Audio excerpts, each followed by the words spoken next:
This is Creativity Drill with Dr. Don and Jonathan Rundman. Hey, everybody. This is Creativity Drill, and we are so glad you're listening. I'm Jonathan.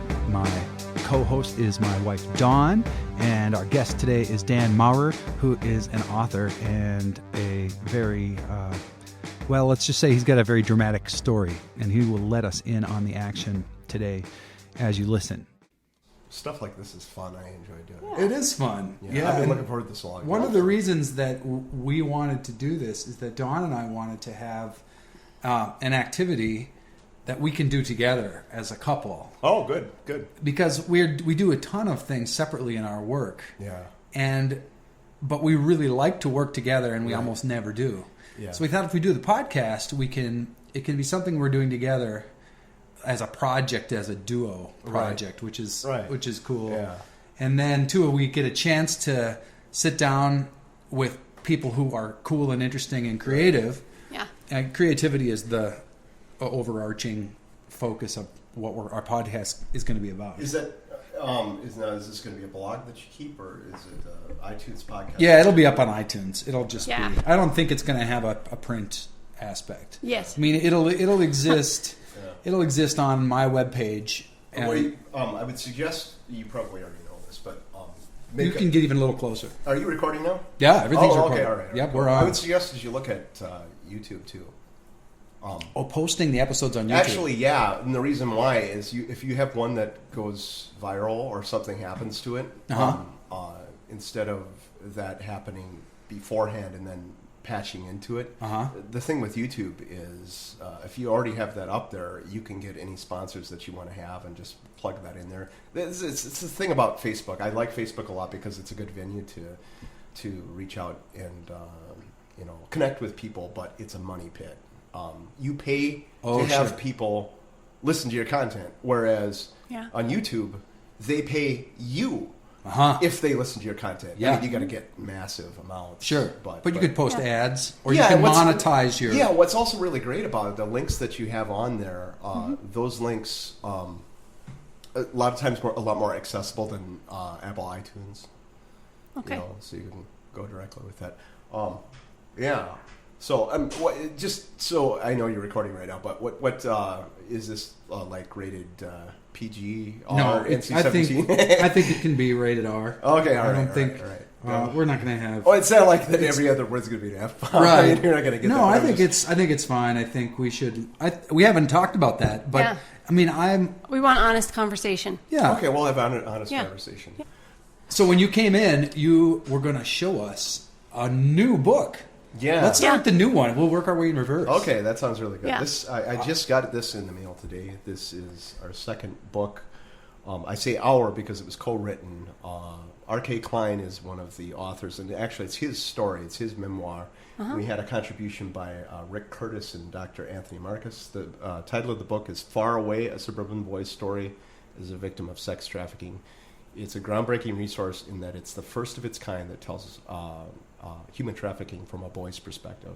Wow. And we don't know really why that was, why there hasn't been too much interest in that in the past. Right now, human trafficking, the topic itself is very hot. Yeah. A lot of people are talking about it. It's a big problem, not only in the United States, but internationally, all around the world. But one of the interesting things that we found out in telling Kevin's story, what Rick and Anthony told us, and they're professors in New York City, they said that nearly 50% of the kids that are trafficked, at least in the New York, New Jersey area, are boys, and their story's not being told. So, anyway, this is a book. It just came out today. It's my second national resource. I'm very fortunate. Ooh, yeah, let's look at it. So when you were a contributing author with the other person.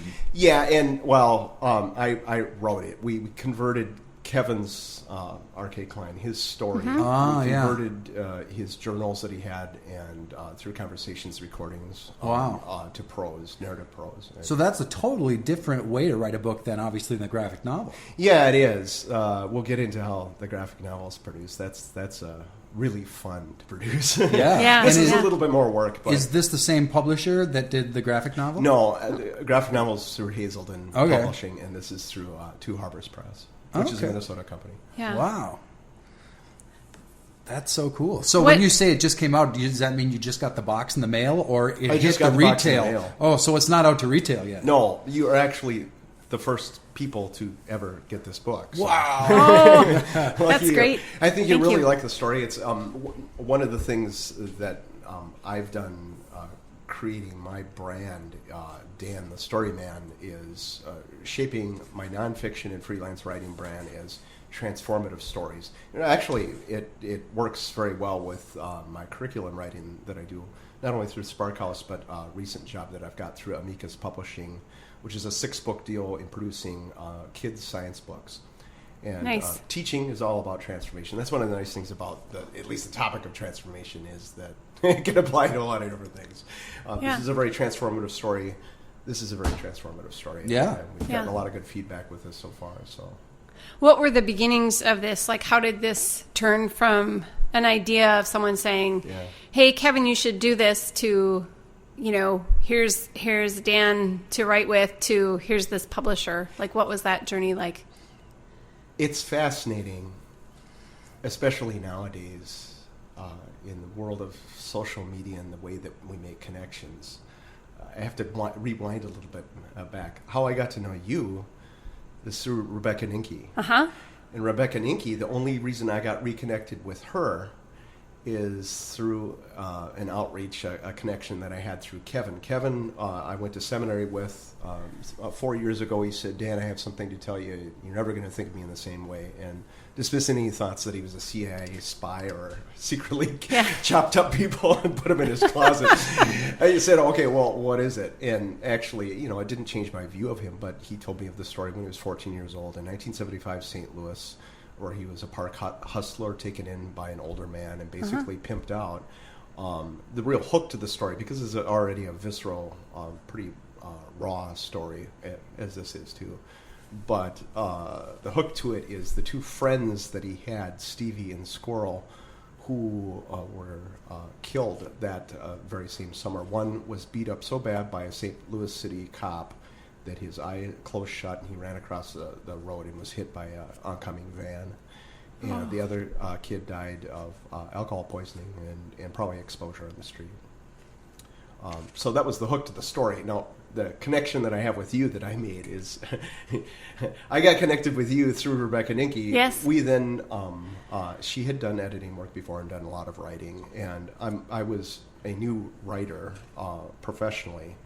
And she agreed to do the editing for this book. And we credit her Okay. for that, Oh. the work that she did with Oh, that. fantastic. So she contributed Yeah. to this.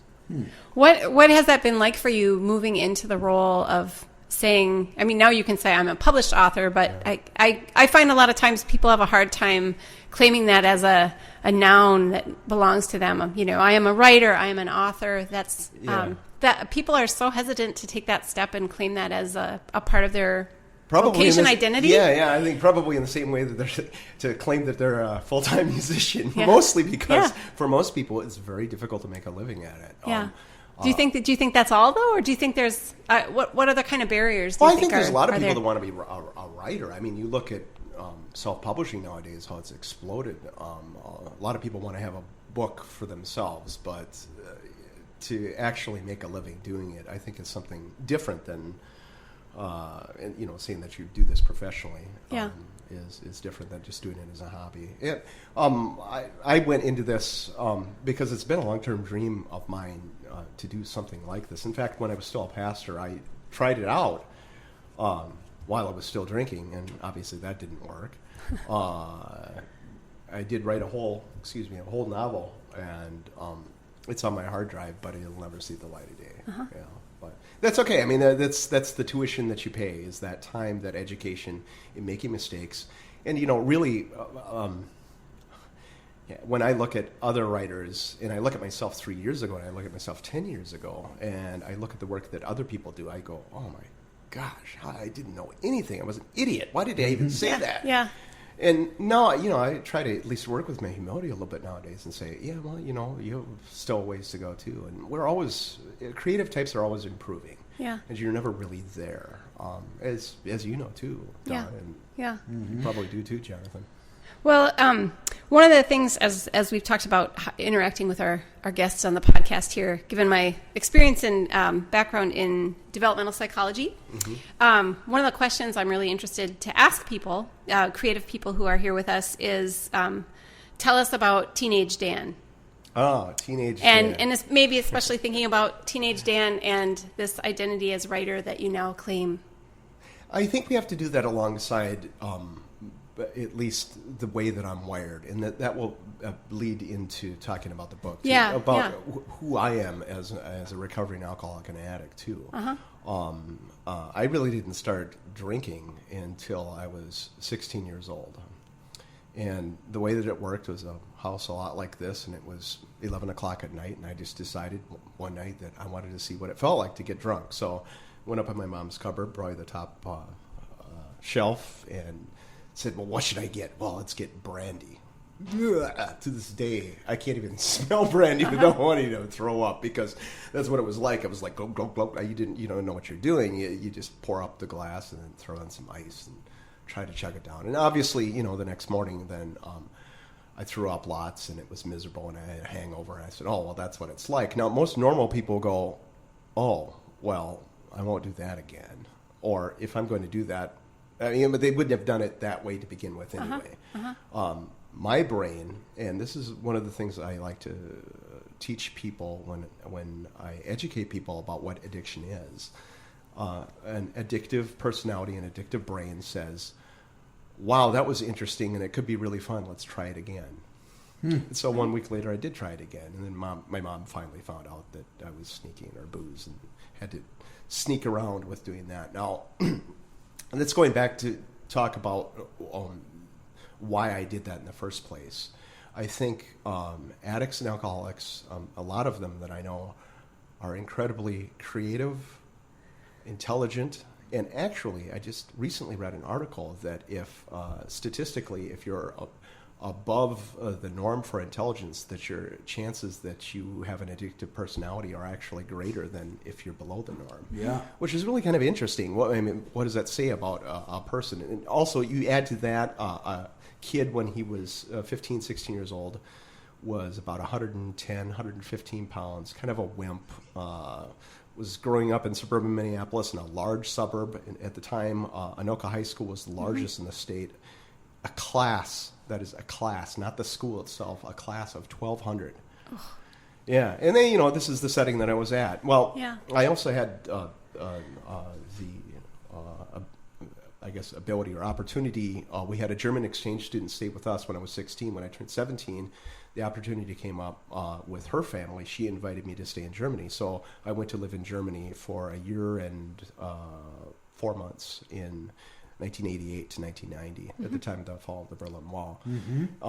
Of course, with my need for stimulation, I think it was very healthy, and it was a good thing that I went to Germany. At the same time, with a person that's pretty small, was bullied a lot, had a lot of anxiety, was a little more intelligent, also apt to abuse drugs. I think that's where it continued to go off. And of course, then it was just pot and alcohol, and we say just, but those are often what leads into a lot of darker, deeper things. And were you already writing stories and poetry, or exercising your creative vision even as a teenager? Thanks for getting me back on track. I think that I was writing stories in my head. In that my head often went to dreaming and to fantasy. Not in the sense that somehow I needed to be in this place to get away. It's just that I really liked dreaming. And when I would get in books, and I was a pretty avid reader, and I really liked movies too. And if I would find a particular movie or book that sucked me in, after it was done, I almost felt bad that it was finished, because I was no longer a part of that story. And so what I would do within my own fantasy life, I would just sort of write that story, and I would notice things. And writers are really noticers.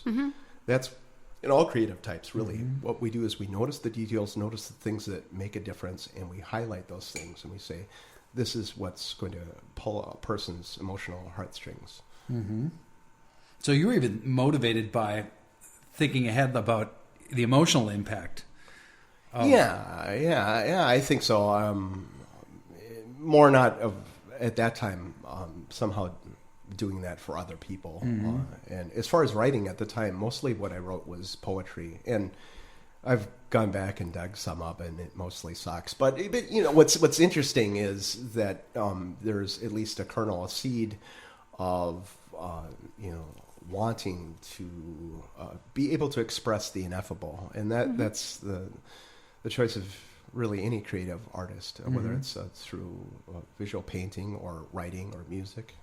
Well, I've read too about the value of if you have journaled or written poetry, or to go back, and they use the term harvest the journal, like go back to it and see, like you would even use the agriculture that's really neat. term of like a kernel, but that you see you have some aha moments about like, oh yeah, that was about that, or you see it maybe in a more embryonic form compared to how it shows up into your creative work today. So I think there's that, as much as we groan at our high school creative selves. Yeah. Well, you probably don't, but there's a lot there.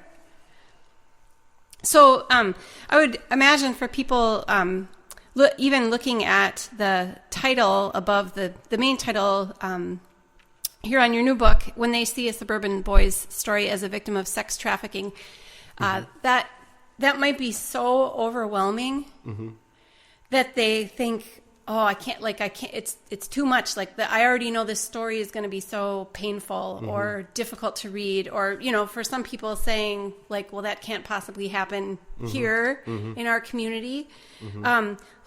What kinds of, demographically or that sort of thing, like who do you hope is going to read this? Who really needs to read this, maybe to elevate more that boys are so affected by this as well? Well, I think those are two different questions. Who needs to read it? I think, of course, any material that any creative person makes, that they want to say, well, I want everybody to read it. Yeah. But when you have marketing, I mean, there's a different attitude that you have. Yeah. So with, there's two things. We've got a publicist that we're working with out of Minneapolis here, and she's focusing on the aspect of abuse, human trafficking, LGBT justice, social justice issues. And it also has, this is great, you can delete all this out. It also has, the component that Kevin, R.K. Klein, he's an ELCA pastor, and he's just recently come out and also come out with this story simultaneously. And the reason why he's doing it, because he wants to give hope to people who perhaps know somebody else in that situation. I think that anybody who reads this book, they're going to see the pain in it. And I think there's a bit of voyeurism that anybody wants to have about what really happened. And I mean, that's part of the book too, the appeal of the book. But ultimately, the final appeal, I think, for me, as a believer, is that there's some redemption and hope. And that's, we really leave it at the end. And the title of the book, the eponymous Far Away, that's actually a portrait that was, let me just grab the book here. I just have to get this right here. Andrew Wyeth, he painted a painting called Far Away. And this reminded Kevin of Squirrel. That was one of the boys that he knew. That's a famous painting. It is a famous painting. And actually, we wrote them, we told them about our project, and they gave us permission, which they hardly ever do. And so we know we have something here because people are interested in this topic. It sounds to me like with this book, you're wearing kind of a journalist hat. Is that how it felt to you as the writer? Like, do you have to switch gears between now I'm acting like a journalist and with Sobriety, now it's like that graphic novel. It feels like now you're sort of using fiction. You're more like a... Yeah, in a way, though, that's journalism, too, because it's going through the process of my own recovery, of working through 12-step recovery and what that means for me. So you're not switching gears mentally Well, between books, these two it's books? It's a different form of writing. A graphic novel, Sobriety graphic novel. Yeah, when I produce it, it's a lot like writing a screenplay. I'm giving instructions to my artist, Spencer Amundsen. Was very fortunate to connect with him. Also, a friend of his, Maddie Gonzalez, she did one of the chapters that we have in there. It was the one where we switched back to Germany. I don't know if you noticed an art shift that took place then. And text is different. Yes, the text is different. That is from all the text that we have is that's called a letterer that writes that down. Right. And that was Carl Thompson that did that, and he did a really nice job. Whereas you were mentioning how this is different here. I mean, this book here, I was taking Kevin's journals and we were trying to form a story around that. And that means sometimes we have to say, okay, well, what's a situation that you remember? And let's try to walk through this and then to write dialogue within that. No, I mean, if we're honest about this, that dialogue is made up. It's as accurate as possible. And certainly some of the stuff isn't an actual citation that we have, but we try to make it as accurate. And the as real possible. subject of the book is there with you, sort of saying, "Yeah, that's accurate." Yeah. So he's backing exactly. you up on it, right, and it's his Yeah. story. Right, it's his story, right. Do you have also a part of you that is ready to go totally fiction and just write that novel? Yeah. I'm doing it right now. Uh-huh. Yeah. It's kind of a fun project. Off a microphone, I'll tell you about it. Okay. Yeah. Cool. Yeah. Well, I think it's interesting that, that a writer like you can freely move between journalism, fiction, multimedia, which I think of the graphic novel, that's kind of a multimedia. Yes, it is, visual and artistic, and Right. as well as the text stuff. No, I think you raised something really important there, and let me just interject. I think this is very important for a lot of creative types because we get easily bored. It's important that we do lots of different things. Yeah. And I have to tell you, I mean, this might seem a little weird, but after getting this book done, I'm kind of like, yes, I get to write for third graders for Sunday school. Yes. Yeah. And, and I'm kind of excited about it, which is, it's a completely different form of writing. Right. It takes a different form of creativity.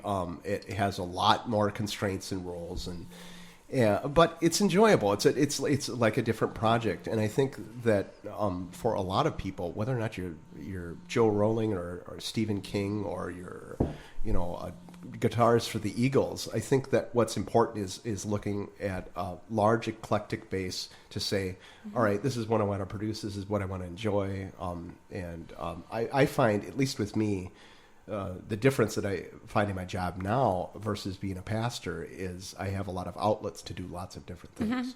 Mm-hmm. Mm-hmm. Do you have a lot of ideas written down in your idea notebook? Like, do you consider yourself a very generative writer of like, wow, there's, I've got 12 projects that I could start on, so I have to prioritize. Is that sort of your... I used to start on all those projects. Yeah. Now I have a little bit better filter, I think. Yeah. Do you try to do one at a time, or do you have multiple, I have multiple projects going happening on. at once? Yeah. Wow. What is your writing discipline like? Like, do you write every morning for, some people say, I wake up at 6 and I write for 5 hours and then I go on with my day. Or does that look the same every day? Does it kind of depend on what other things going on? Or a lot give of us a window into that. Yeah, a lot of it's the same. I like to use weekends to charge through some things. Mornings are a lot of family time. A lot of the early evening is family time too, and we have reversed roles, like your household. My wife, she works outside of the home, works at Senex Harvest State CHS, and is a provider of our health insurance and all that. So my job is cleaning, getting the kids ready at school for today. It was so cold that I drove them, and our one son is on the autism spectrum, so when there's issues at school with behavior, etc. They call me and then I come pick them up, but that's okay too. I mean, that's part of my job that I do. So, and that means I do a lot of the cooking and cleaning also. As far as producing creative stuff, this idea that, you have to have everything right. There's a great poem online. I got to see if I can find it again. It is a poem of the requirements that a particular writer needs in order to write, and it's just classic. It says that you have to have a cat that's facing this way, and it has to be raining outside, and there has to be a bearskin rug, and the fire has to be going, and the temperature is just right, and you have to have a shawl, and the whole thing. And I found my creative work is a lot like my father's. He's an artist. He founded a company, MP Incorporated, which is a Twin Cities company. And this is my claim to fame. He's the inventor of the portable TENS unit, which is transcutaneous electrical neurological stimulation. It's the little pads that you put on your skin for both pain control and make sure hands go like that. Okay. And in his off time in the evenings, he would paint. And what he would do, he would take classes at the University of Minnesota, and his instructors would all tell him, Don, you just got to paint when you're going to paint and not feel like this is the time to do it. You just do it. And you're producing something, which is better than nothing, by the way. Mm-hmm. So what I do is I put myself, and I just force myself to do it, because quite honestly, it's a lot easier just to dink around on Facebook, and you know this, mm-hmm. or to get online and look at funny cat videos, or talk to your friend, or what have you, do mm-hmm. the dishes, than actually sitting down and saying, okay, I'm going to do this. So I force myself to do it every day. So can you do real writing in 30-minute increments or an hour? That I can't do. That, for some reason, I can't get out of my mind that I can actually produce something in 30 minutes. See, I cannot. I have to, if I'm going to if I'm going to write music or write lyrics or do real creative work, I need a block of time, and I probably need 4 hours or more. That's what I would like, but it's 2 hours is sort of my minimum. Uh-huh. Yeah, mm-hmm. And that's how I get to. But people tell me at the Loft Literary Center, they just said, use whatever time that you can use. You'll be more productive. Yeah. But do you have anything along the lines of the cat or the shawl, or like a favorite pen? We do maybe? have two cats. Yeah, I think my wife would say that I have our little love seat at home, that she has now created an impression like this because I sit in it all the time and write. I actually do have a writing studio upstairs, but I use it about twice a week. I'm embarrassed to say that. Do you ever take the laptop to Starbucks or a restaurant and write off-site? Interesting. When I write fiction, I do that. But when I have to concentrate, especially with my freelance stuff or nonfiction, mm-hmm. where I really have to focus exactly what I'm saying, I like to do that in a place that's very quiet. Dawn and I used to live in North Minneapolis, and we would go to the Target in Crystal. And that was when the movie Juno came out. You remember the movie Juno? Yes. And it won an Academy Award. Yeah. And the woman who wrote that, Diablo Cody, was living in Minneapolis at the time. Oh, wow. And she always said that she wrote the Juno screenplay at the Starbucks in the Target in Crystal. Really? And so I would always, when we would go shopping to buy, napkins or, just Target stuff. You go try to see her special spot. Yeah, I would go see her special spot because there was only a few tables there. So you knew, like, wow, one of those tables, that was where she wrote Juno. Yeah. And it was like a pilgrimage, like where I felt like, wow, this is Diablo Cody's creative space at the Target. You have to find really what works. I think this being a show about producing creative things and creative people, I think the caveat that you have with that is that a person says, well, this is what works for me, and that is only to write 1 hour a week. And to do that, well, I mean, if you have other things you're doing in life that are productive, that's fine. Mm-hmm. But if you ever really want to produce something, you have to just finally say, look, this is the time I need. So you asked about schedules. So the mornings are out because I hate mornings, and I'm not a really awake person. I get the kids off to school, and do you know what I do? I go back to bed. I really do. I just don't function very well at 9, 10 a.m. And I'll take an hour nap, and for some reason that does something with me. I'm good all the way till 2 a.m. So when you said that you wanted to do this on a night, I'm like, a piece of cake. Yeah. I'm so much more creative in the evening. Me too. Yeah. I mean, I could if I start at 9. Yeah, it's great, and then I could just go till 3 in the morning. Of course, your kids have to either invest in earplugs or just get used to it. Yeah. And so I love the late night stuff, and I think I would too, like in a studio situation. That's true. Or, and so many musicians are like that. I'm interested with Dawn though too, because you have to work specific hours. Do you find that your creativity is constrained having a particular hours that you're at? Well, I think if I work on a project, I need to usually leave the house for 3 or 4 hours. Like I just finished a project this past weekend, and our son was at a birthday party that was 5 hours. Was it? I think it was a 5-hour birthday party. So I brought him up. It was up in Brooklyn Park, and then I just stayed up there and finished my. Where did you go? I sat in a Starbucks for a very, very long time, and like that's where I finished it. Did you love it? I mean, I would love it to sit at Starbucks for 5 hours. It wasn't it wasn't a very ambient Starbucks. Like good. if I had the fireplace and the leather chair, but this was like the staff was not very professional. There was lots of cursing and like not creative cursing, but just sort of dim-witted. But I did like knowing that my only job was to be there and that I had a lot of time, and that was really helpful. But I don't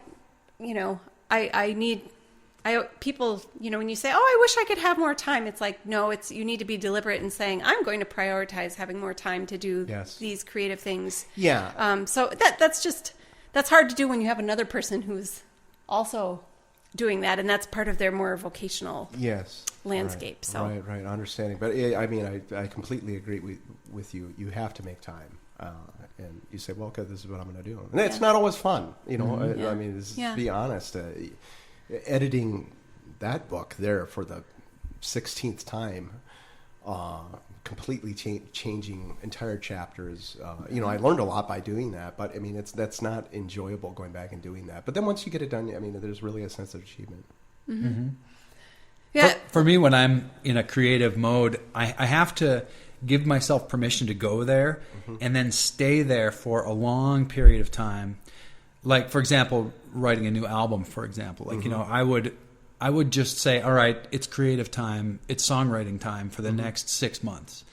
And I would really focus on that. And I wouldn't do the showbiz kind of stuff or the promotional stuff. Right. Yeah. I would just be a songwriter in that period of time. Right. And then once I felt like, all right, the songs are the way I want them and it's time to make the record, then I need to put that part of me away and not be a songwriter anymore at all and become only a studio rat. Exactly. And then when that phase is over, then you've got marketing. Then I become PR man and there's no more studio stuff and there's no more songwriting because like I found that, and this is just my own shape of it all, but like I can only do one thing at a time.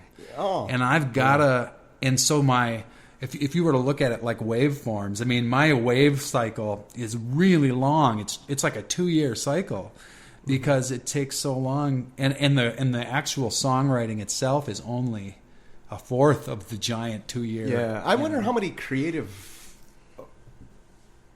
careers, jobs, what have you, out there right now have really become like that, because that's in publishing, that's exactly what it is. I mean, you've got produce. Okay, you're done. Now you get a chance to market. PR. And I guess that's one of the reasons why I like freelance, is that it's short enough that you can just grab these small jobs and sort of continue to create. And that's also why my fiction writing is a completely different animal.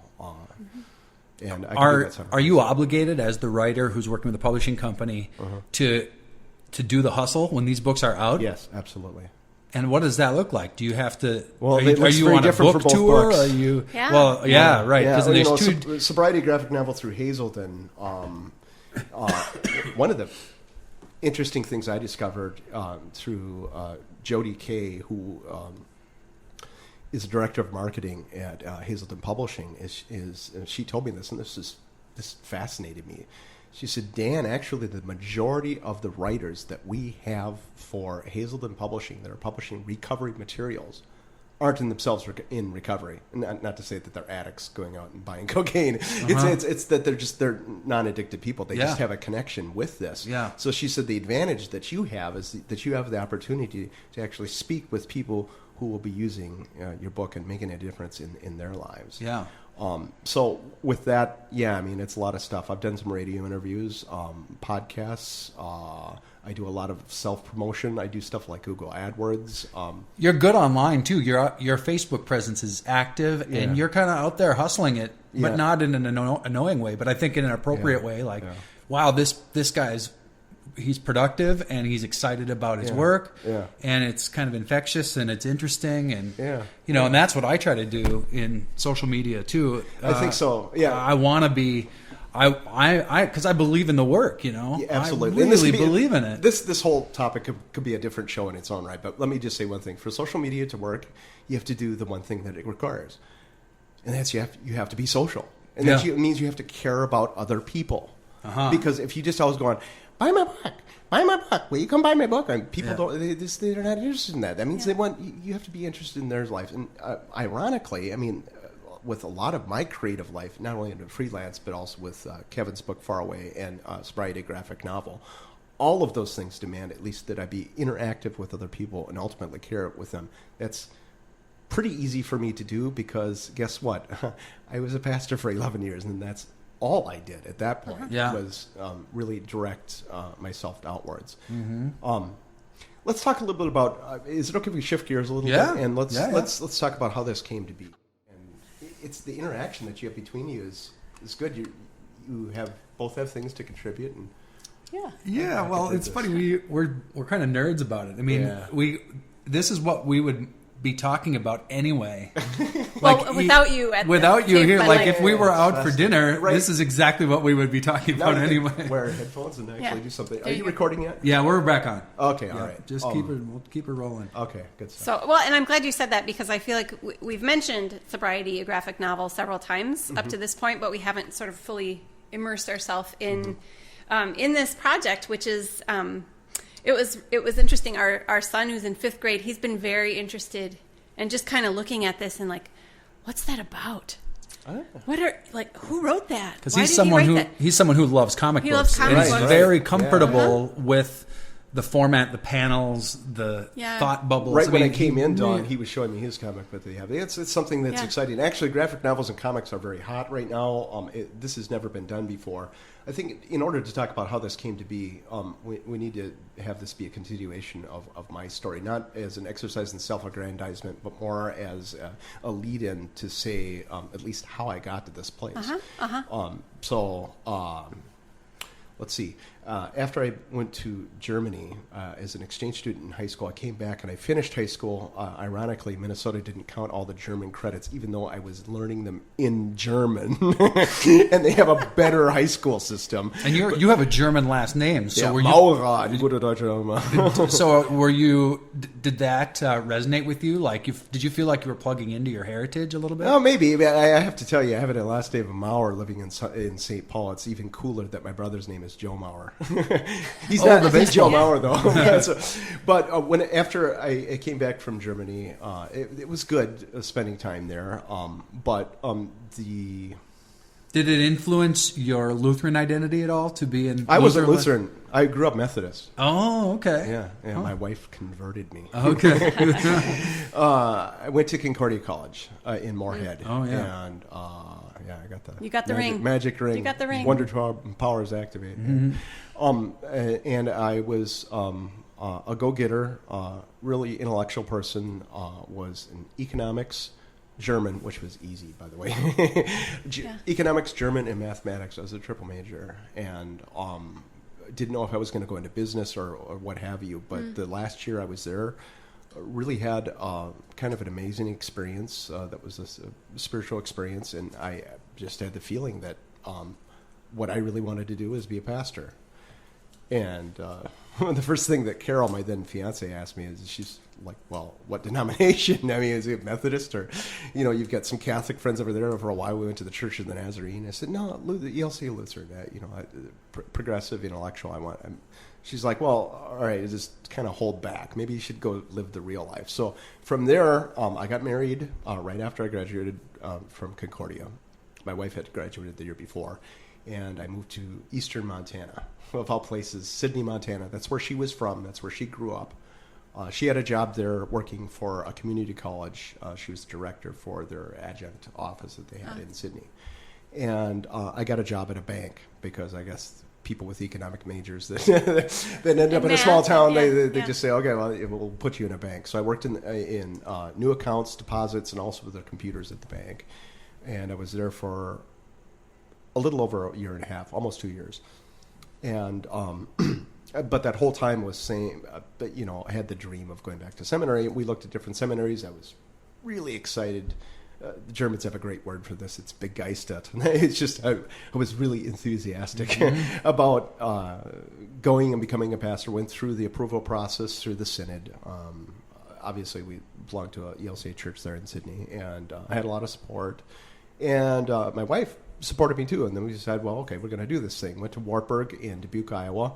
And it was a really healthy place for me. I'm an intellectual guy. I could be in school the rest of my life. And is this in the 90s that you're at seminary? That was in the 90s. That would have been in, 97 to 2000. But interestingly, in that place, there was sort of a, people, they talk all the time about the God-shaped hole. It's maybe a little bit cliche, but I think in some ways it's very true, because there was something missing in me, because I got easily bored, and even then I kind of knew that I really didn't want to be a pastor. This talk about theology was interesting. I loved seminary. And actually I did a good job at being a pastor, at preaching, at caring for people, made some great relationships, connections. But there was a hole within me that was seeking something else out. And ironically, I think what that hole could have been filled with at that time was a God that I did not yet know. But it was filled by something else. I had ulcerative colitis. Second year in seminary, this had been in 98. I had a real bad attack. My wife took me in the emergency room, and there was a doctor there that introduced me to something, gave something for my pain. But he kind of screwed up. He gave me three refills of 30 Demerol. And the minute that I took that, I probably needed it while I was there. The pain was pretty high. But the next day, the pain was gone, and I just kept taking them. And I was like, this stuff is great.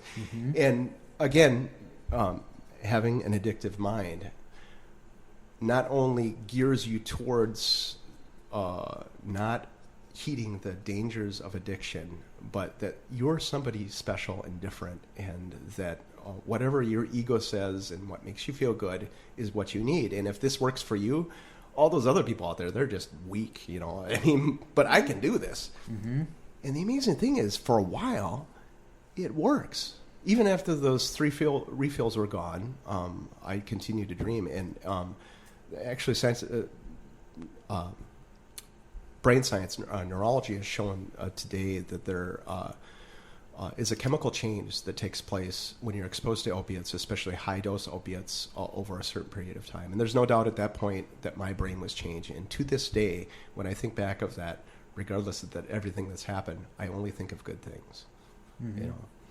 So after that, my drinking increased. We partied a lot at seminary. We were Germans, and got our first call in Western North Dakota. Went to Bismarck, north of Bismarck. There was a small town, Underwood. Actually produces power for a lot I've played music there. Underwood, North Dakota? Yeah. When?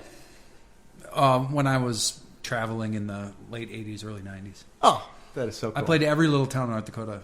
From really all over the Western, and in Montana, too.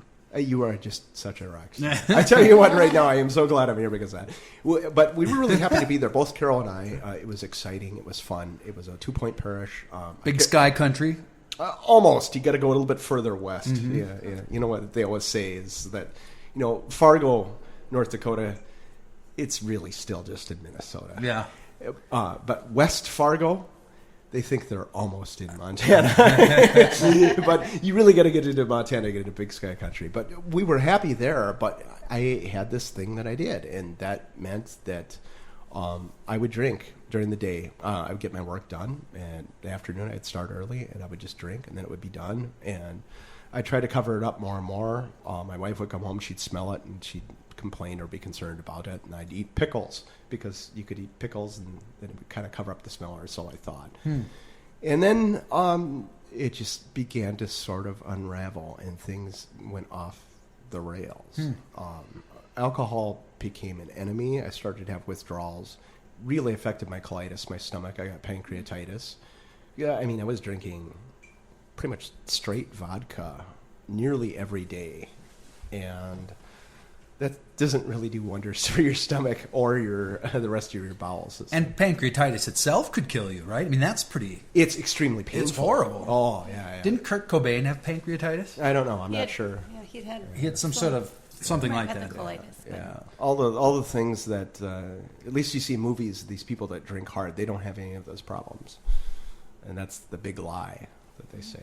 Huh. So at that point, I just tried to go back to my old friend, and I was always trying to go back to my old friend anyway, quote unquote, opiates, because I had colitis. At least in rural North Dakota, it wasn't on a lot of doctors' radar screens for the pill shopping. Probably in the Twin Cities, it was a little bit more. Now it's everywhere. Every doctor knows about that. But I was doctor shopping back and forth, and whenever I could get opiates, I would. If I couldn't get them, I got benzodiazepines. And if I couldn't do that, oh well, I guess I'd go to the liquor store and buy alcohol. I mean, it was the last thing that I always went to, but it was there. And, for a while, I could sort of be a functional pastor, a functional human being, but it just got worse and worse. Did your congregation know? I think a lot of them did, but they really didn't know what to do about it. Nobody said as much. Certainly you had parishioners who were struggling with addiction who were coming to you for pastoral care, right? There was a few.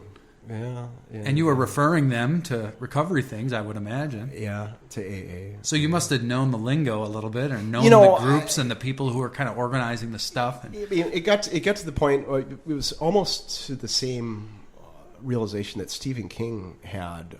If you've ever read his book on writing, it's one of the best out there. Not only for creative types and people that are writers, but it's awesome because Stephen King is in recovery. Mm-hmm. And one of the things that he talks about is he just had this awareness. I think it was when he was writing Cujo. He said, "Holy shit, I'm an alcoholic." And he's like, "Well, that's okay. Hemingway was too." And he just sort of like, "Well, okay, well this is bad, but nobody has to know. And this is just this thing that I do." And once again, it's the mentality that you have that you're better than other people, and that you can somehow handle this. Well, let me fast forward the story a little bit because I want to get to the point at least how this relates to the book. Mm-hmm. Well, eventually, what happened with my drinking and pill taking is that I wanted to switch to all pills. I discovered this wonderful thing online called Tramadol, which is a synthetic opiate that when you take it like you're supposed to, it doesn't really do anything. But if you take it in overdose, it sort of gives you like a nice Vicodin-like high. But it also has this terrible problem. It's an antagonist of the serotonin receptors. So if you take too much of it, you have a seizure. I had 7 different seizures at different times, I think, that I've counted. At first, I just thought I blacked out. I didn't know what it was. The second time that it happened, I noticed that my tongue was bit, and I did some reading online. I said, "Oh, well, normal people go, well, I don't think you should do this anymore."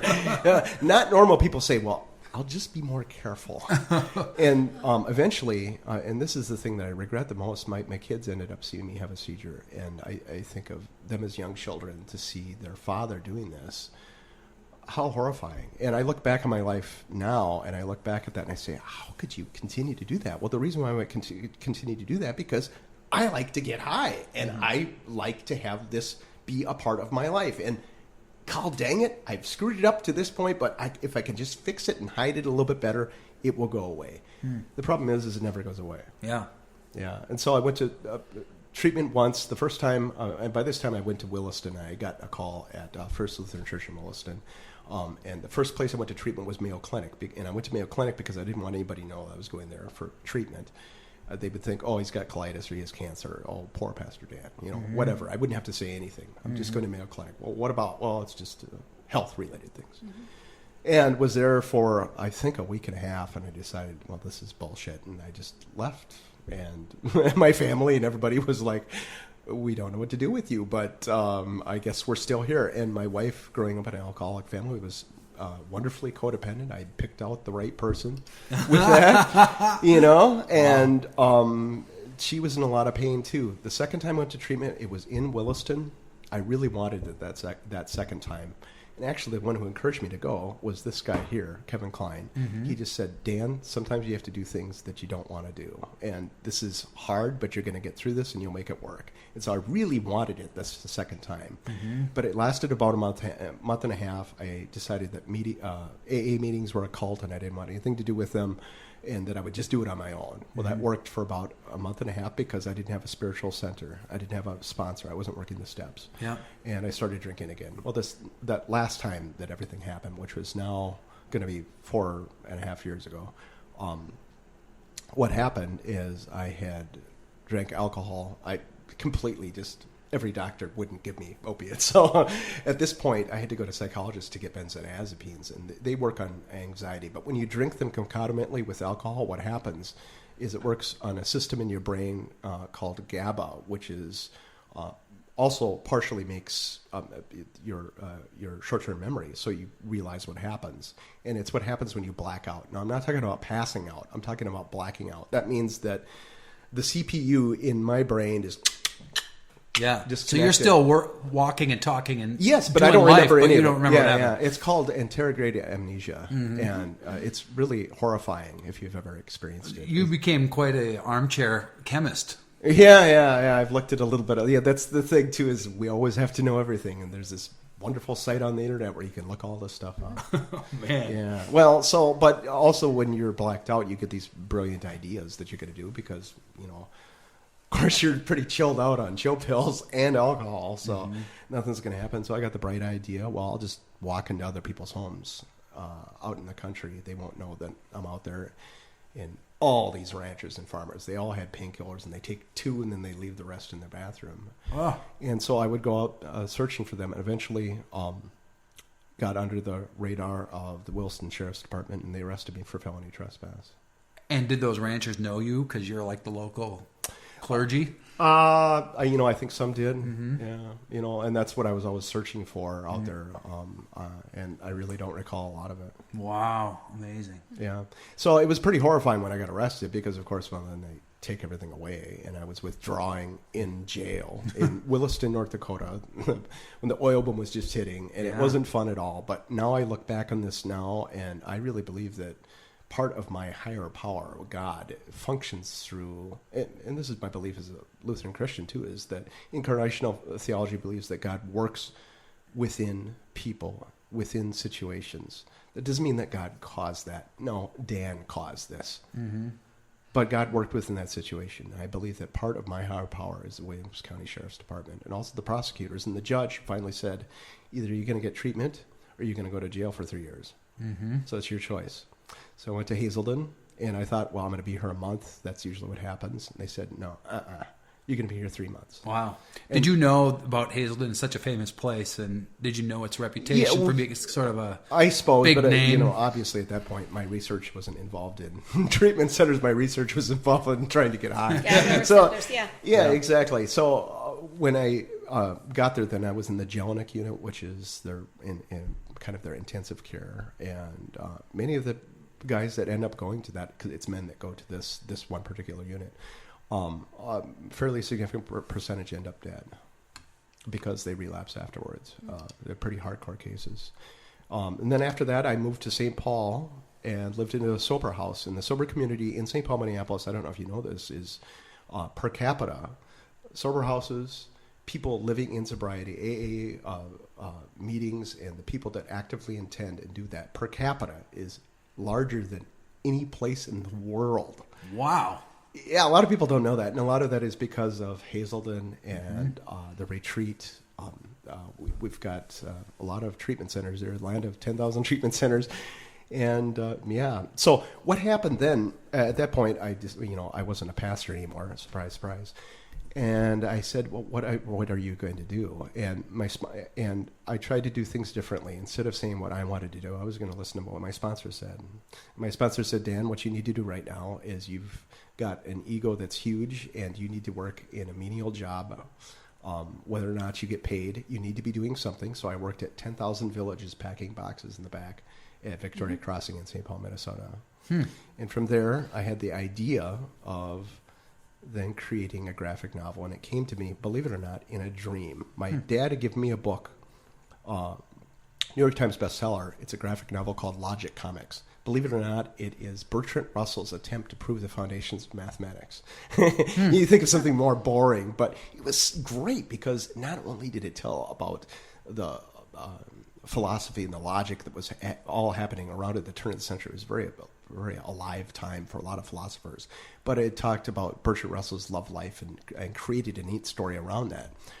I got that as a gift in treatment. Well, one night I just woke up and I couldn't sleep, and it was 2 a.m. and I said, I don't think anything's ever been done like that for 12-step recovery. Mm-hmm. What an incredible book this would be, especially to people with lower literacy or just younger people that dig graphic novels. I think they really like this. So we brought the idea to Hazelden, and they said that's a nice idea. But so they've got a publishing house. They're cranking out lots of stuff all the time. Yeah, not that much. They get a lot of requests. They get over 400, 500 requests, I think is what Sid Farrar, my editor at Hazelden Publishing, told me. And he said, of those, we published 12.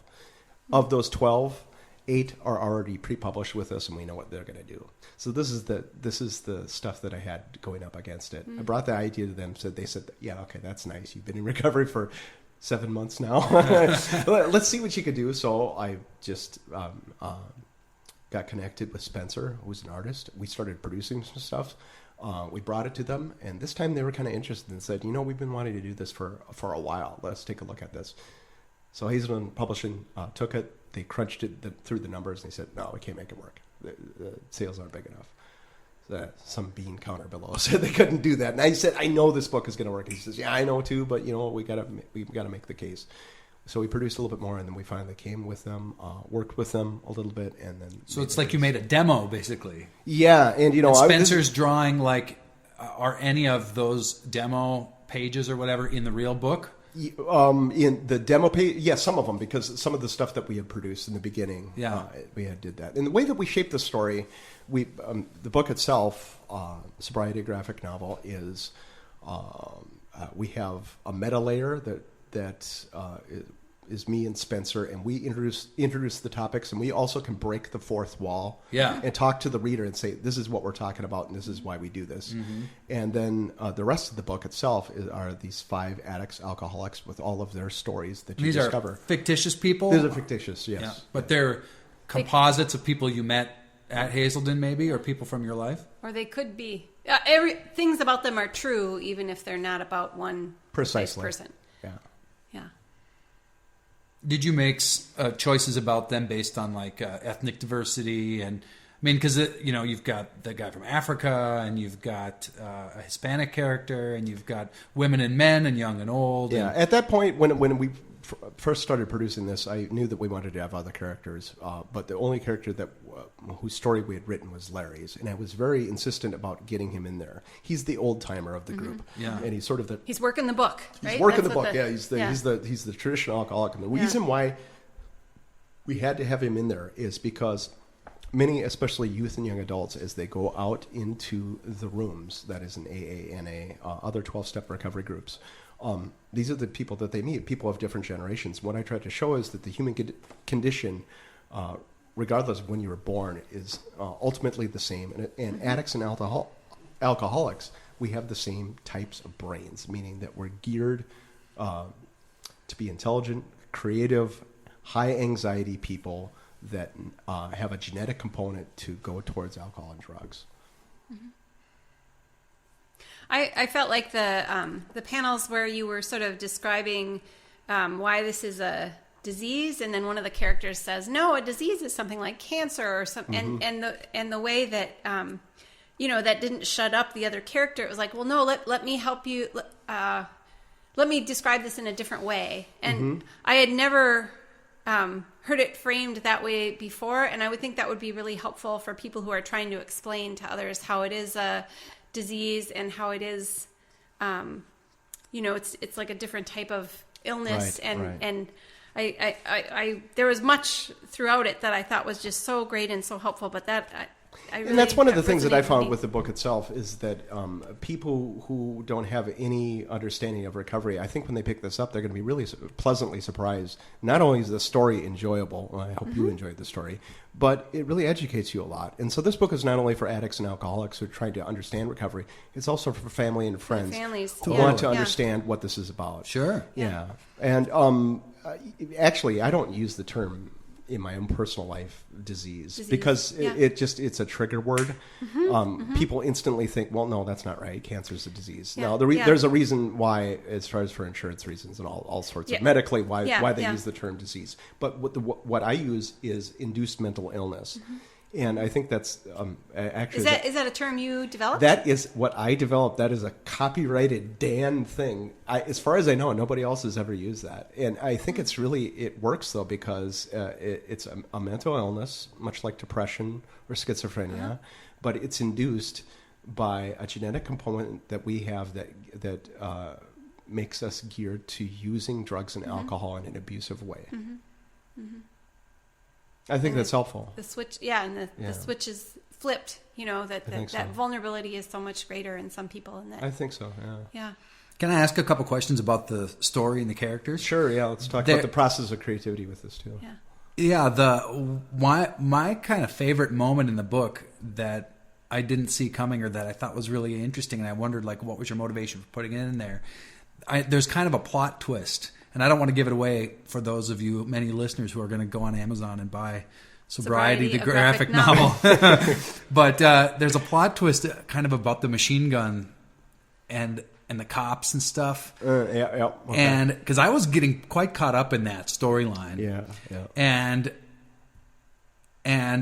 I then when there's a reveal that happens there. Yes, right. And I thought, whoa, I mean, because the rest of the book is pretty like character study. Yeah. There's not a lot of action movie stuff going on really in the rest of it. But for that moment, I was caught up in this machine gun plot line. Yeah, I think this is actually a spoiler that we can tell because I don't think it ruins the entire book. Okay. Matt, the character that you're referring to, basically he tells a lie. Yeah. And then he gets caught in that lie and he has to work it out. Let me lay my cards on the table because this does at least talk about the creative process of doing things. I have found within myself that there are two ways to do things. You can either go about plotting a book and plotting everything out, what you want to do, to plan stuff, or you can just sort of be surprised. And I've found that I need to have a hybrid in the middle. If I don't plot at all, what I end up doing is I paint myself into a corner with a book's plot in my writing, and then I can't ever get out of it. If I make everything into an outline and I say, this is what you have to do here, this is what you have to do, this is what you have to do here, then I just feel really too constrained and there's not enough creativity. So it's too clinical or something. Yeah. So it's sort of like an outline that has the big letters, the A's, or no, I should say the Roman numerals, but it doesn't have the letters below it, right? Yeah. And this is a case where this is something I filled in. And to be honest, I got to this whole plot, and eventually I wanted to make this really exciting thing where it was real, where it really did happen. But then I thought, this is way a lot cooler because a lot of addicts lie. I'm just going to make it a lie. And so I just changed it. Yeah. That was like my favorite moment in the book. And isn't this true? And I know both of you can read it as creative types here. I am so I just dig talking about this. This is why the creative life, why it gives me so much energy, and why it gives me purpose and meaning really in my life right now, because it's a nearly godlike ability to create and destroy out of nothing. Yeah. I mean, I not only decided that this was going to happen in this person's life, but if I wanted to, I could kill him. Or I could do something else. And, when you create a song, let's say you get so far and you say, well, I like this, and then you get it done at the end, and then an editor says, yeah, no, I really don't think that works, and then later on you decide, it really doesn't work, and you completely just sort of destroy it. 200 years from now, when you're ultimately famous, people are going to look and they're going to wish they had a time machine. They go back and they'd say, no, don't destroy it. But you know what? Even Picasso did that. That's one of the things that Picasso said is creation is destruction. you have to take and you have to sift this stuff through. And it's like in writing, kill your darlings. It's allow yourself to be creative. Yeah. You just killed someone in a song, actually, so it's Oh, really you funny did? that we I did. Yeah. Oh my gosh. Nearly godlike ability. Well, it was. Yeah. I was co-writing a song with one of my favorite songwriters, and we had written the song, which I was assuming was 100% complete. And this was like, I don't know. We wrapped it up, eight months ago or something. Yeah. And it was the first version was sort of sitting as what I thought was a completed thing. So then I saw the other co-writer in person, and we talked about the song because we were like, we should make like a definitive recording of this so we remember how it goes. And the other writer had time to reflect on the song, and he's like, it's not done yet. It's some like so-and-so's got to die. And I was like, really? Well, for one thing, I don't really write dramatic songs with like characters and a storyline. I almost never do. So this was a new thing for me. This other writer does that a lot. So he was quite comfortable writing fiction, musical fiction. And so he was like, we got to kill this character off, And I thought, oh gosh, I don't know if we can swing that. Like it just felt real clumsy or clunky or awkward and like just sort of a bad move. Right. But then I had an idea. I figured out how to kill off the person in where the tone is preserved, where it's not clumsy, it's not clunky, it's not like too shocking. Absolutely. And so we found that sweet, like narrow spot where we could kill off the person, where it's not going to wreck the train, but then it gives the poignancy at the end. Yep. And then the other co-writer, who was my sounding board, is like, yes, that's exactly what we should have done. And now in retrospect, I can say that was a good move for us as songwriters and as storytellers, because the song is better now. Right. And now it's going to be it's very poignant now. And the gravitas of the whole thing is ratcheted up. And I can hear the excitement in your voice, and I see the smile on Dawn's face, and I know that she part of her creative process in creating something new, and it's a beautiful segue to talk about. Well, didn't I tell you, Dawn, that I said about the other writer, he wants us to kill off one of these characters? Yeah, this is before we solved the problem of how to do it. It's a beautiful segue, this discussion to talk about why this excites us so much is doing this work, because human beings, I've found, and I'm both informed by this by my faith, but also through my recovery life, and also through writing Kevin's story. Human beings are storied people, and that we understand the world through story. And if you can tell those stories and you're excited in telling those stories, no matter what medium you do it in, it can be very life-giving. And that's really where I found a purpose and meaning in my life with both my works.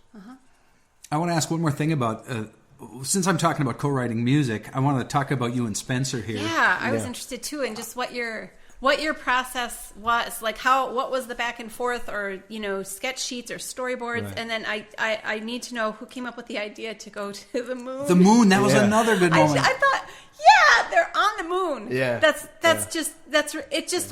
it worked so well. So it must have been so fun for him to draw the moon. Yeah, I think because really to draw the space scenes and that. I mean, that's just it's just cool to draw that, and it looks cool. I think every writer-illustrator team that you have, they're going to do things the way that they're going to do them. With us, I had all the ideas, I had all the story. So did you make him a storyboard?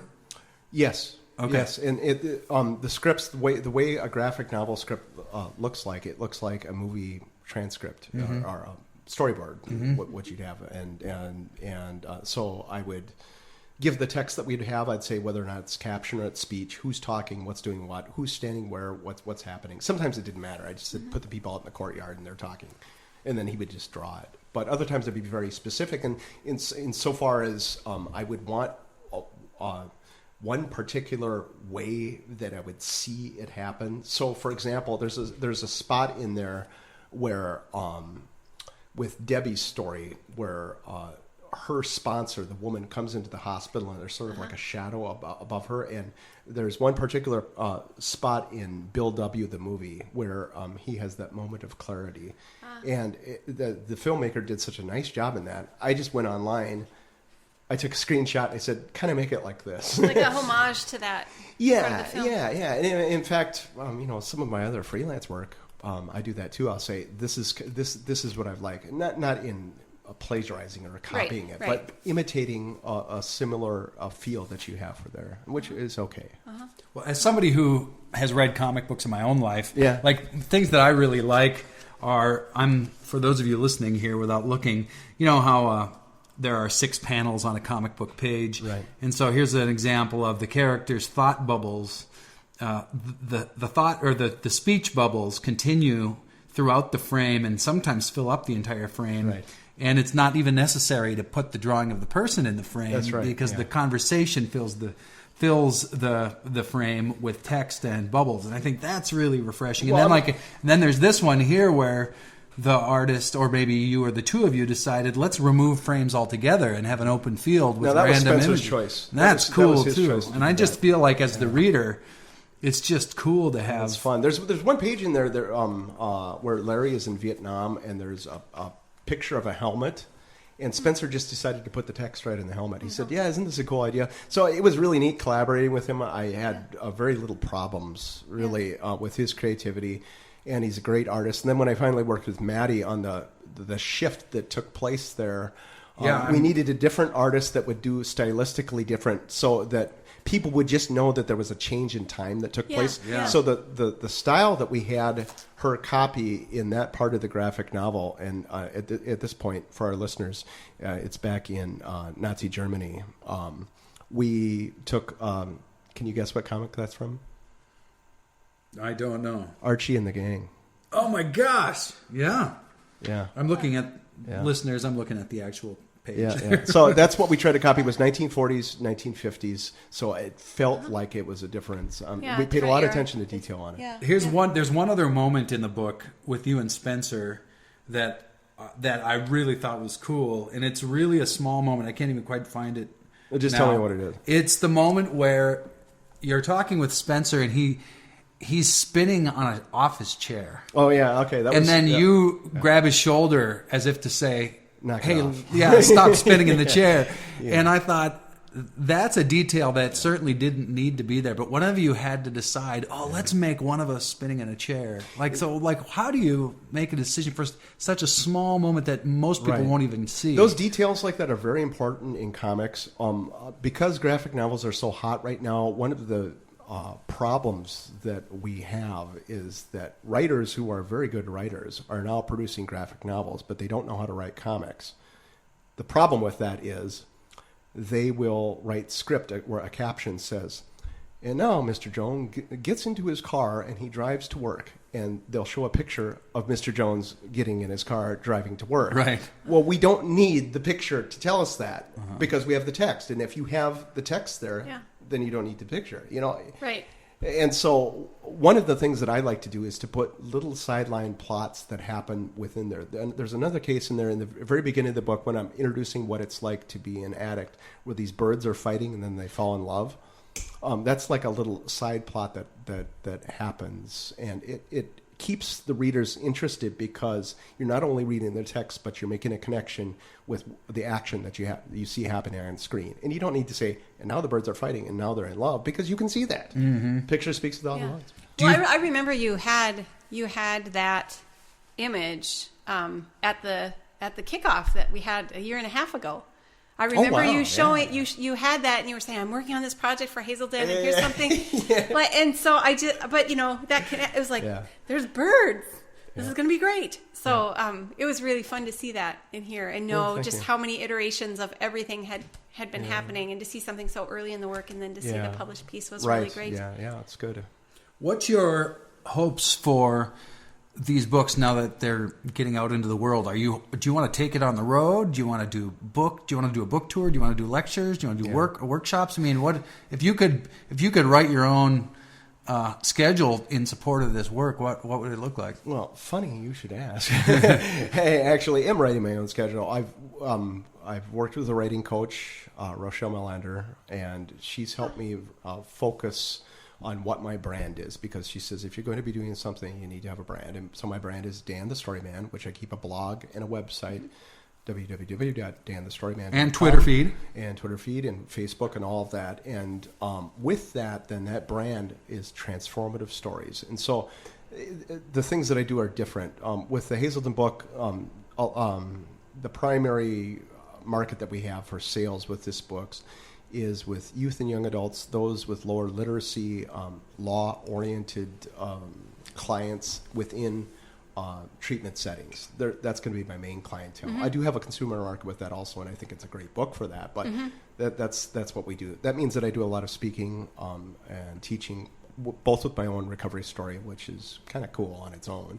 But all recovery stories are cool. There are always lots of drama and crazy stuff. Yeah. And when people make it, I mean, they're always real neat. So I will be teaching a course at the Dan Anderson Renewal Center, and that's at Center City, Minnesota, and actually using this book as a primary text about claiming your own story. And that's for people in recovery. And I speak to churches, and I do stuff for that. Now, with Kevin's book, that's a little bit different. That's a different audience that we have. And Kevin's going to be involved in the marketing with that. Now, I do have some other projects, nonfiction projects, and my freelance stuff that I do on the side that are new things, but those are still in the works. Well, I wanted to say, sort of going back to Sobriety, a graphic novel. I've had the chance probably in the last, the last 8 months or a year, to work on a comic strip, just like 6-panel comics on a weekly basis. And like you were saying that some people can be writers, but to say to a writer, now write a graphic novel or a comic, it is such a different type of writing, because really every word in each of the panels needs to be the right word, and you shouldn't be saying any more than you need to. And then obviously in a funny comic, there needs to be the build up and the punchline and that sort of thing. And I feel like I learned a lot about writing and working with this writer who was a script writer and who could make the shift into writing comics. But I think having this medium that's highly visual, like if you've got a really talented artist, you know that your words have to serve the image and the story. And I feel like that gave me sort of an extra lens for appreciating this as I read it, having worked with that. And it's very different. It matters what your medium is, too. For example, Amicus Publishing that I work with, they're out of Mankato. They produce children's educational books. And so basically I've got a 6-book deal with them where I'm producing curriculum. And with that, it's not a graphic novel. That means that you actually write the stuff below and you draw the things that actually happen. So if one of the books we're working on is sound, and we go into a cave and there's a bat, I actually write, see the bat above? Now, you'd never do that in this. So it really matters what your audience is, too, and what you have, too. Yeah. Yeah. In one of the, I think one of the reviews that I read of this, someone was talking about coloring the images that really resonated with her. I think it was a woman writing about that. I don't know if you've read that one. Yeah, I did, where she said that was her activity. Yeah. And I thought, what a neat idea. it's I think something that's just I shouldn't say just something that's black and white like this. That decision can be made not just because then you just have to do a 1 color instead of a 4 color, but I think there's something about the openness of it that makes it different than if it were like an inked colored 4-color piece. And I just wonder for people who are seeing it if they see that as an invitation to add color. Maybe some. I know personally when I read comics, if the story's good enough, it's interesting. It's not that the art has to be good too, but the arts, you get so sucked in the story and what's happening that you sort of forget the words, you forget the story, you forget everything. You become part of the story. Yeah. And with any medium that you have, be it poetry, prose, education materials, movies, music, a graphic novel, comics, anything, if it's good enough, you get to a certain point of flow, and that point of flow is you're in the story, and that means that if the phone rings, you're irritated because it's taking you out of the place where you're at. Right. So, what stories have you heard from people who've had an opportunity to read this? Whether it's someone who's faced addiction, someone it's a family member or a friend.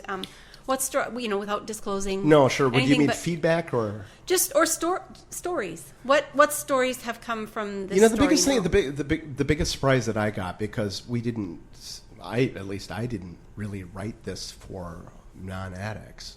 The biggest surprise I got is that the non-addicts who have read it have found it significant, because they finally understand why their relative or their friend or their daughter or their father acted the way that they did, and how if they didn't get sober, why that continued on, and if they did, really what the core of that spirituality is about. I mean, 12 steps, you always know they're out there. People talk about them, but it's like, well, what is that? All they are is a connection of finding your purpose and meaning in life and how you're supposed to live. That's all it's really about. That's all spirituality is. So that's been the biggest surprise of me, of the story that I've heard. As far as for addicts in recovery, they've responded, and the stories that they've had, especially from youth, they just said, nothing like this has ever existed before. This is awesome, and I'm glad Hazelden and Betty Ford did this. And I am too, because they're the largest in the world, and they should be producing cutting-edge materials. So I'm very grateful that I was able to do that. And I'm a gifted artist, and I'm doing the thing that I'm supposed to be doing now. There's no doubt about that. Right. Do you know the songwriter Warren Zevon? I don't, but it's just like it's like I get this all the time with writers too. Do you know this book here? No, I don't. I feel so bad. Tell me more about Warren. Well, he has a song that you're talking about, Hazelden and stuff. He has a song called Detox Mansion about what it's like to go to a facility for recovery like that. And it's an excellent song. Yeah. It's really good. Yeah. So I don't know. It could be on your definitely going to check your iTunes shopping list. Yeah, definitely. I just saw a movie a couple nights ago. I thought I just have to go out by myself and be out in the world doing my own thing. And Dawn's great about supporting me when I need to do that. And so I went and saw the new Chris Rock movie called Top 5. Have you heard about this movie? Yeah, I did. It's a recovery movie. Yeah. And the two main characters meet one another and find out they're both in recovery. Yeah. So I thought of you right away. I thought, we're going to see Dan later this week and talk about this graphic novel. Yeah. So it's been interesting. Isn't it fascinating how ubiquitous that is in our culture? There is somebody somewhere who's in recovery, and their level of anonymity with that is whatever they want it to be. Sure. It's called Alcoholics Anonymous for a reason, because that protects the individual. Me personally, to say I'm a person of long-term recovery and to claim that publicly and say, yeah, I used to be a felon and I was a pastor. Really? Yeah. And I think, especially where I'm at right now, I think there are a lot of people that gives hope, and it's very free. And so I share my story openly, and I just don't have to hide anymore because I've hidden too long. So you can claim that identity, and you can claim I'm a writer. Yeah, it's pretty cool. And there's some published writer, and there's something about traditionally published. Something about just speaking those kinds of identities in public it's hard to do, but then when you do it, it's really serious business in a good way. Isn't it sort of? I suppose sort of the clergy out there, at least my experience too. The first time I was out of seminary and I came to the new community, and they said, "Pastor," and when I first heard that, I was like, "Really? No, I don't really want to do this." But then you just get sort of kind of used to it, and then you figure, oh, this is just a job like any other job. But it's not too. Boy, anybody who can be a pastor and do it. I just think they're awesome, because it's a very tough job. Wow. Yeah. This has been wonderful. Well, thanks. And Dawn has a very nice bookend question for you here at the end. Okay. You've got to ask it. Well, it's just sort of thinking again about that developmental perspective and looking across the lifespan. And so what would you go back to tell 5-year-old Dan?